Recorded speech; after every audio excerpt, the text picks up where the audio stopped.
आपसे सवाल है कि बहुजन का कोई नेता,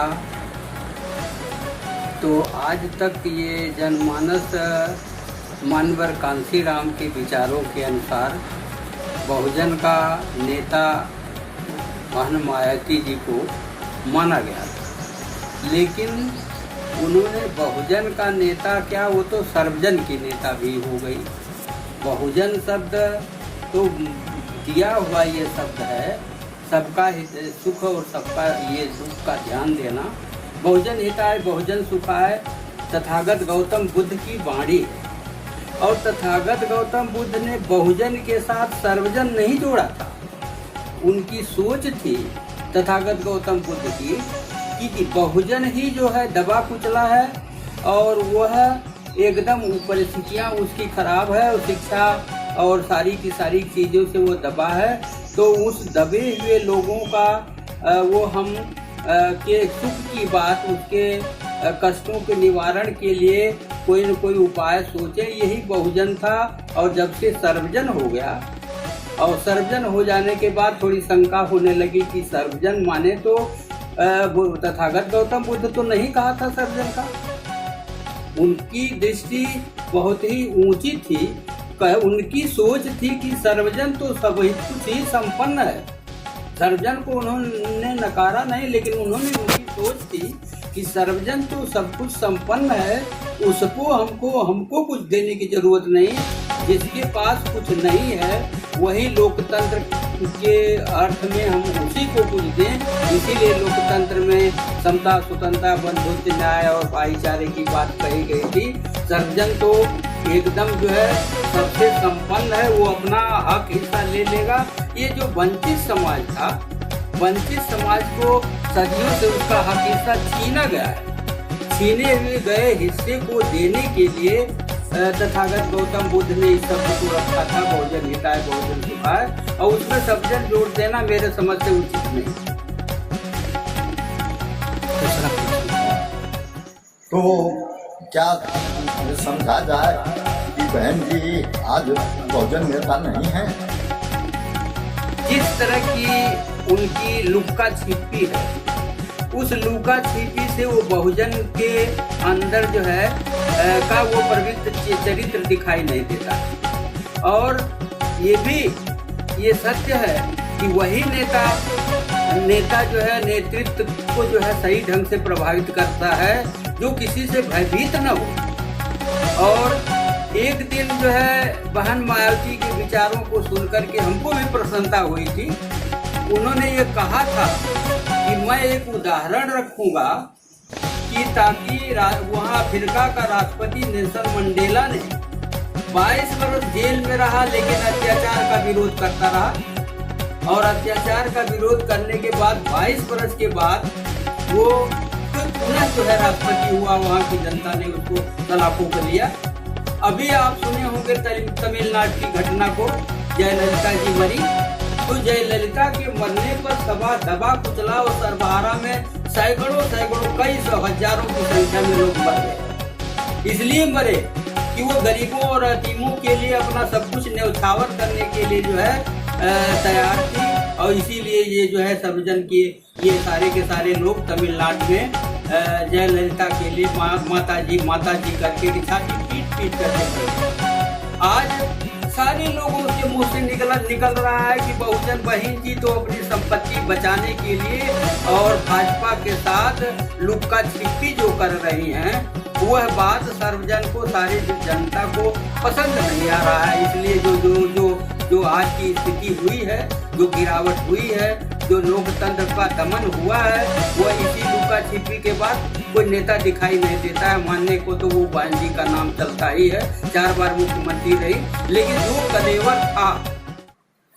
कलेवर था वो कलेवर आज नहीं। इसलिए जनता हताश और निराश होकर के छिटपुट हो गई, बट गई, और खरीदने वाले खरीदारों ने जनता को खरीदा और इसके पर वोट परसेंटेज भी डाउन हुए।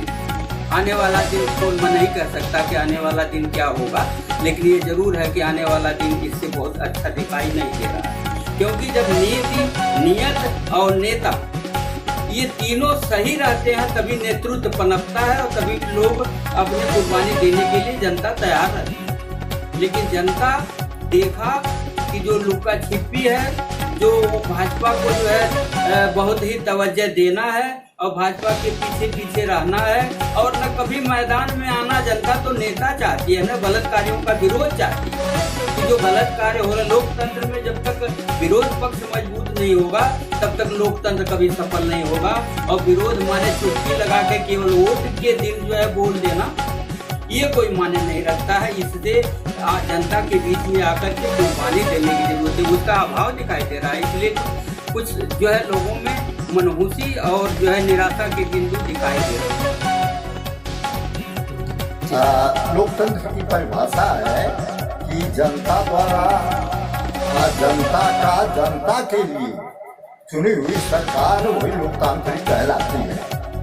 तो आज की परिस्थितियों में क्या लोकतंत्र है, और लोकतंत्र है तो किस रूप में है, और लोकतंत्र के हत्यारे क्या अधिनायकवाद आज के युग में क्या अधिनायकवाद बड़े तेजी से आगे बढ़ा है। विशेष तौर से दलित और पिछड़े जो संगठन है, जो पार्टियां हैं, वह लोकतंत्र की हत्या कर रहे हैं कि लोकतंत्र को आगे बढ़ा रहे हैं। इस पर मैं आपका विचार जानना चाहता हूँ। देखिए, लोकतंत्र सही माने में वह उसका कुछ रूप बदलता हुआ क्या बदल चुका है, क्योंकि जो शासक वर्ग है वो शासक वर्ग कहता तो है लोकतंत्र कहता तो है, कथनी और करनी में बड़ा अंतर है। यह जो है मैं ये कहूँ कि लोकतंत्र के अंदर आज 3 धाराएं पनप रही हैं।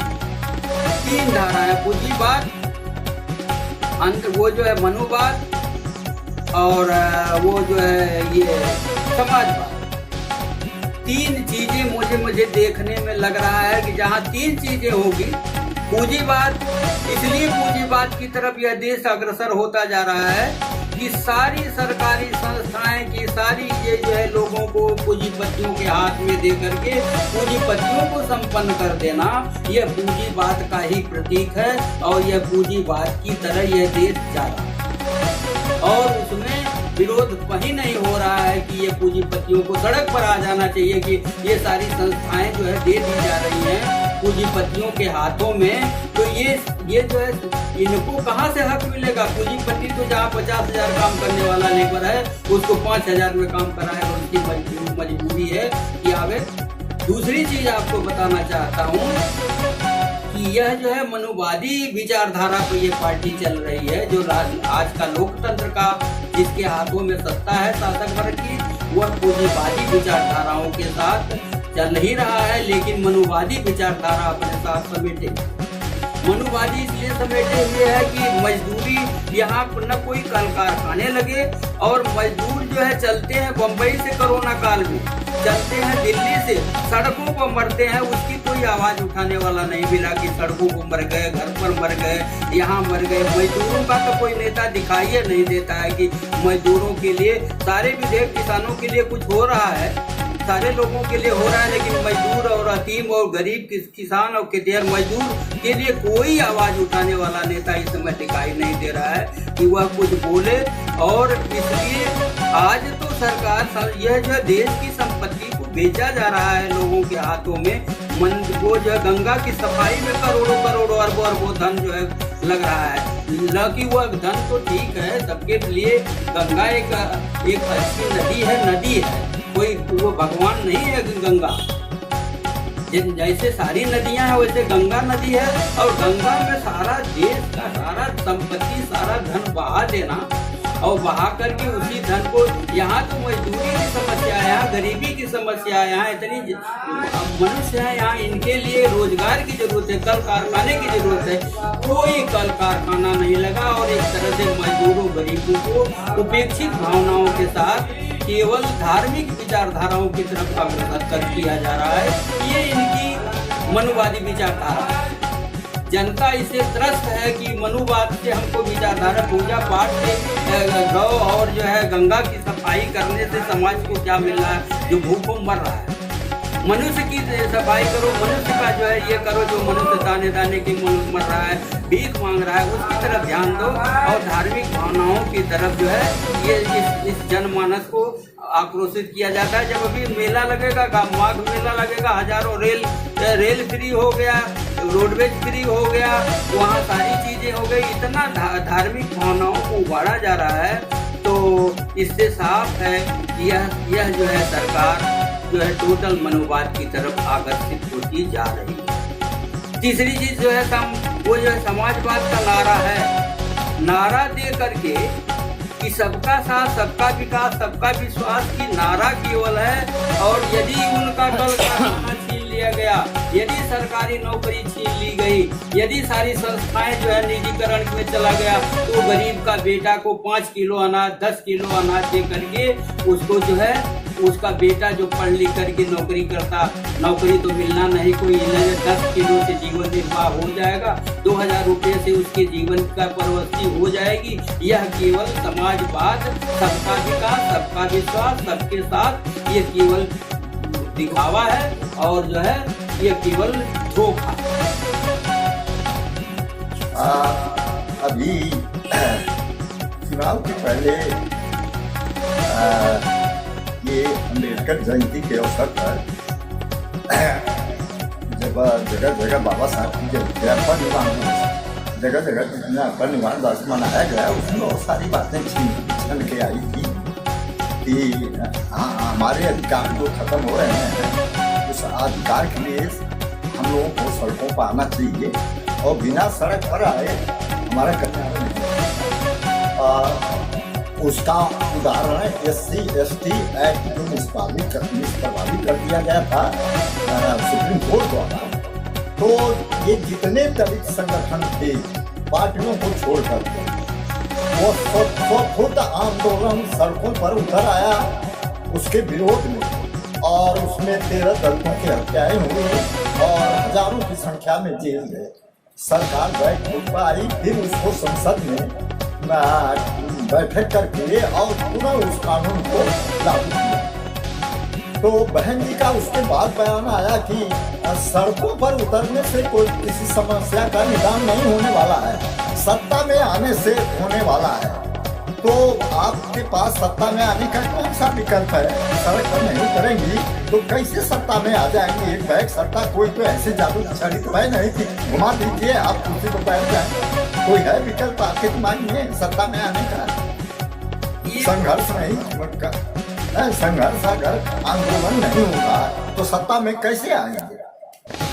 ये विचारधाराएं बहन जी की है और वो जो है बच्चे को जैसे सुला दिया जाता है वैसे सुला देने की है कि आंदोलन न करो और मीडिया को मत दो। मीडिया में ये बात नहीं आनी चाहिए कि उत्पीड़न हो रहा है, बलात्कार हो रहा है, व्यभिचार हो रहा है और गरीबों के साथ जो है ऐसा हुआ। जो शौचालय बने, जो है दिया गया, कोई शौचालय उपयोग में नहीं है, दिखावा हो गया कि शौचालय बन गया, शौचालय बन गया। तो यह दिखावेपन से काम नहीं चलेगा और ये कहने से भी काम नहीं चलेगा जब तक आदमी कोई जो जाति पता लगे, जब तक बेटा रोता नहीं, दूध के लिए रोता नहीं, तब तक माँ दूध नहीं देती है। इसीलिए जब जागरूक व्यक्ति, समाज को जागरूक करने की जरूरत है। माननीय कांशीराम ने इसलिए DS4 फार्म फिर की गठन किया था कि इसके द्वारा समाज जागरूक होगा और जागरूकता के लिए उन्होंने, बाबा साहब ने ये कहा भी था कि राजनीतिक क्रांति जो है तभी सफल हो जाती है जब तक सामाजिक क्रांति नहीं आती और सामाजिक क्रांति के बाद ही राजनीतिक क्रांति सफल हो सकती है। यहाँ तो केवल आया सामाजिक, राजनीतिक क्रांति आया, सामाजिक क्रांति नहीं आई। इसलिए यहाँ जो है लड़ाई के लिए कोई ऐसा नहीं, उनके अपने विचार होंगे कि बिना लड़ाई किए हुए मिलने वाला, जब कभी भी कुछ मिला